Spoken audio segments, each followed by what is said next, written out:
happy to announce the opening of the Princess Juliana International Airport. We're one step ahead of the deadline, which was supposed to be on Saturday, December 15th.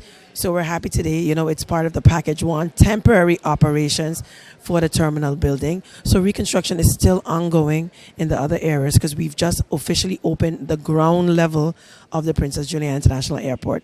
Lovely ladies that you see are basically from the customer service department and executive lounge. So we have all partnered together.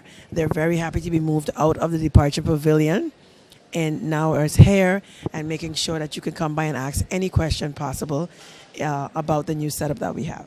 We're here now at the airport departure fee area, so you can still come down and pay your departure fees right here. Right now it's open for DVDV Airlines. That's a flight out of Curacao. They just made the inaugural flight to St. Martin on Monday, December 10th. So we're getting ourselves together here at the Princess Juliana International Airport. We're just very excited to just be here in the building. No more departure or arrival pavilion tents. We're very grateful for them during the time, but we're stepping up for the 75th anniversary, and we're happy to say that we're here. So we're now in the departure hall of the Princess Juliana International Airport. You're seeing a lot of the passengers coming through and being checked in by the different airlines and handler representation here at the airport. So again, this is part of the package one, temporary operations. This is just a temporary operations, but we're still quite proud because we've moved into the terminal building, and that's what's very important for the people of St. Martin and the world at large. So we're here, you're seeing American Airlines, Delta, Air France, KLM, and so much more, Winair, Liat, Seabourn, Caribbean Airlines. So we're happy to be here at the departure hall of the Princess Juliana International Airport. We also have our customer service ready to assist you with any questions that you may have with the new layout. We're only available right now on the ground floor level. It is still a construction site in most areas of the terminal building. We're also proud to say that we have reached quite a far phase right now, phase 2 of the terminal building's roofway. We are celebrating 75 years of existence in St. Martin, and we're still connecting St. Martin to the world and vice versa. So it's quite interesting. We're seeing all sorts of smiles from staff, from passengers, the airlines, the handlers, and so forth. What you're looking at is the first time we've actually placed food trucks on the exterior of the Princess Juliana International Airport, right next to the terminal building. We've had Domino's do it before, but that was close to the departure pavilion and arrival pavilion tents. So this is now moving back into the building, and we're seeing Johnny Burgers, one of our longtime concessions, food and beverage concessions, and Domino's Pizza, who's been very loyal to Princess Juliana International Airport. They were there right after Hurricane in the makeshift tents, and also coming over to us when we got to the pavilions, and now they're with us still as we move back into the terminal building. So persons are enjoying a little bit of a sun outside, and they've gathered with their families and they're eating the succulent Johnny Burgers. You have your Butter Burger, your Phillipsburg Burger, SXM Burger, Mahi Mahi, you know, a real St. Martin treat. You get your Johnny Cakes and so forth, as well as Domino's Pizzas, you know the greats, the sandwiches, the pasta, and so much more. So we're very happy that our food and beverage concessions are still with us, and they're making sure that our passengers are well. We're just reminding the general population, tourists, passengers that'll be flying out from the Princess Juliana International Airport, or even incoming, that we are now officially operational from the Princess Juliana International Airport's terminal building. We're happy to say this is part of the package one of the temporary operation, so we're only utilizing the ground floor for the building for now. Reconstruction still continues in other areas of the building, but we've made sure have a safety first operations for you here. So we're just letting you know when you come down to the airport, we go back to the same routine that we did before. You come down and you driving past the roundabout, and you park by the public parking area, and you come over to the building, or you get dropped off by the area and you can come into the building, or you can even pick up after you park, and you can pick up your passengers, your loved ones for this holiday season right here in the terminal building.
GEBE has been faithfully serving the communities of St. Martin, powering your home and our economy.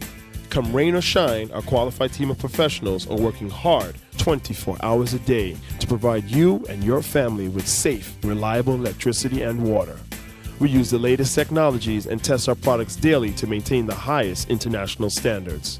Our friendly staff is always there to assist you, whether in person, over the phone, or online.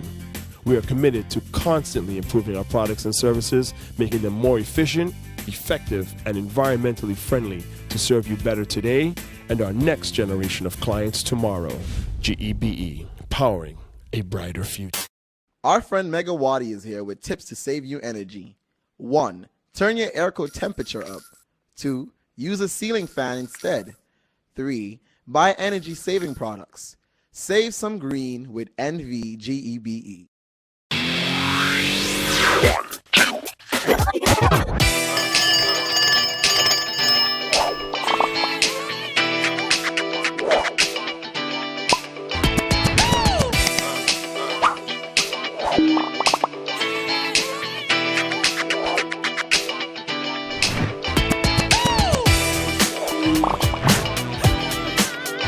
Tell them, connecting you.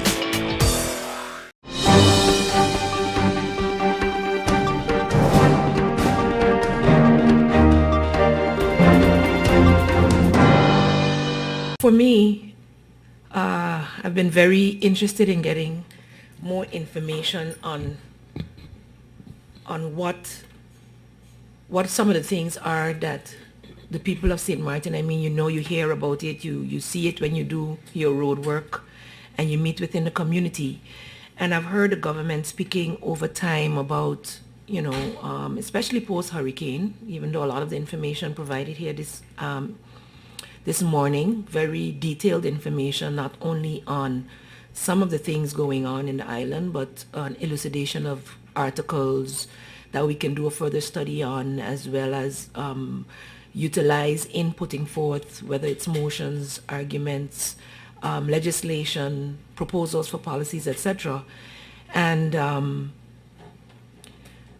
all that information, and good that it goes out to the public, because sometimes we talk without having enough facts, and I think enough facts were presented here, whilst I must agree with my colleague that a lot of the facts are not based on the real numbers for St. Martin, and that one set of data is taken from a statistical census from 2011, while another is taken from the actual number of units registered at GEBE, one entity looking at what is the amount of damage, whether it's 70% or 80%.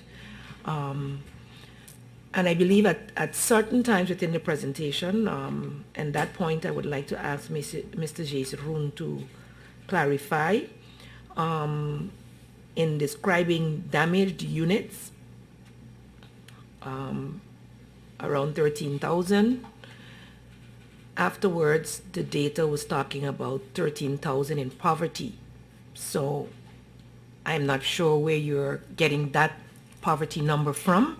And if it's from the damaged units on St. Martin, looking at 70% of the homes, let's say, units, based on GEBE meters, then we're not taking into consideration the number of those units that are insured. And several of those units together could be insured together. So I think some of those numbers can be a bit distorted. So I echo the sentiments of MP Arian in the sense of moving immediately for St. Martin to be able to draw its own poverty line. I looked at internationally, $1.90 per day. I don't know, well, and then that's extreme poverty. That's in the classifications of poverty. So I don't want us to make any further statements as to what poverty is on St. Martin until we have data of our actual population. And I know the challenges even of what our real population is, because the census will say one thing, the civil registry will say another thing. So definitely immigration will have to play a very strong role there. So I believe we do have several steps to take, and what you've provided here for the members of parliament gives us enough to start to act. You are extremely correct in that our IPCO gives us that opportunity as well to further dialogue within the kingdom. And I must say that alleviation of poverty was identified under the SDGs, and kingdom committees, IPCO committees dealing with particular focus on SDGs was discussed in the earlier IPCO this year and will be discussed again, but the challenge is, again, getting information from government. Government provides the information with which members of parliament discuss with colleagues of other parliaments within the kingdom. And if we cannot get proper data from government, then the discussion becomes just talk and what we think. And based on Bonea's numbers and whoever else's numbers, and I would like us to be able to speak definitively from a point of departure of St. Martin's real situation. And yes, this information is pre-Irma, so now seeing the number of repaired homes by these entities, whether it is through Dutch funding or other funding, no mention is made of the actual repairs done by the population through their own funding and or through the insurance that they so dearly paid for out of their pockets. So we need to ascertain and do another community study, which is properly done by statisticians. I believe we should prioritize that so that we can, whether you have a governing program now already or not, it has to be adjusted as we move along based on the needs of the population. So once you get a better assessment of the needs of the population, then we are able to move forward. So I believe calling on the pertinent departments within the Ministry of TIAT, statistics for instance, VSR, family and community development, social welfare is imperative. But maybe you also know that we have some challenges getting meetings called in Parliament to have those dialogues. So hopefully government will see it as pertinent, as well as those scheduling meetings in Parliament to get this dialogue going, respecting the requests of Parliament. And you mentioned that initiatives can be taken by government, but if government, by Parliament, but if government is already moving forward, whether it's legislation in healthcare, education, immigration, employment, etc. And I did scan through some of our pending legislation, some of them since 2011, where, for instance, talking about the short-term contract and the abuses therein was presented here in Parliament as an initiative. Government at some point picked it up and completely presented something that is contrary to the initiative that was taken. So at this parliament now, do we follow up with that initial proposal, or do we deal with what government has proposed? Or are we at completely, have we even had a proper discussion to look at that? Because the very heated discussion we had within our faction yesterday was centered around what is really poverty, knowing the real numbers of who are living in poverty. We talked about programs that are in place. Are they actually meeting the need of those they were intended to meet?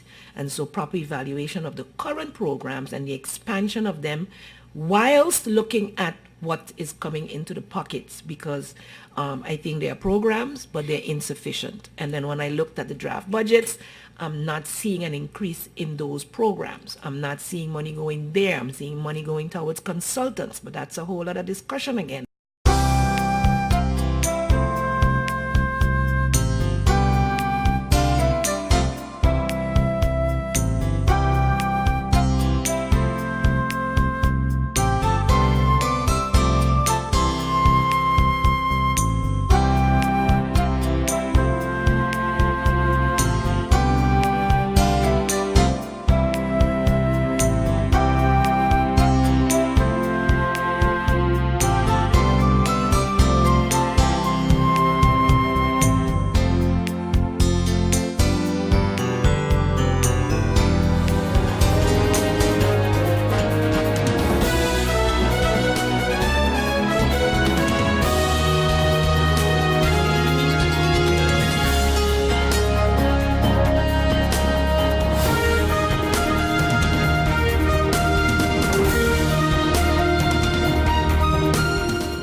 Hey ma, how you doing? You busy? I hear, just paying some bills, taking care of business, you know what it is? I know, you're doing your online banking. I don't have to stand in those long lines to pay bills. I can transfer when I want. I can check my account wherever. It's like the bank open 24/7. I even here checking the statement right now as we're talking. How's Miami? Well, that's why I'm calling. I'm finishing up a few songs now, but I'm afraid that studio time might be more than I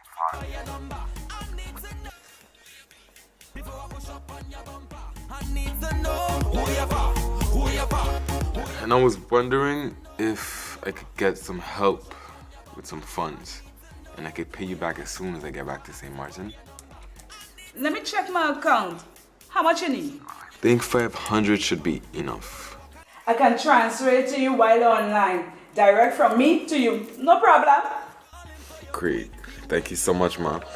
I'll get online with Viv now. Alright, darling. You know who you're for? I need to know who you're for. Contact WIB today for your complete personal online banking experience. Available for all mobile devices. The Windward Islands Bank, now your online banking partner in progress. Who you for?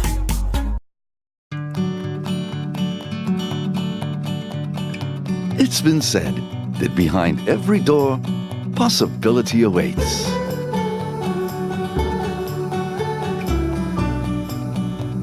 How much possibility depends on which door you open first. Every day, we help our customers discover the possibilities in their lives. It all starts with a conversation. Scotiabank. Discover what's possible.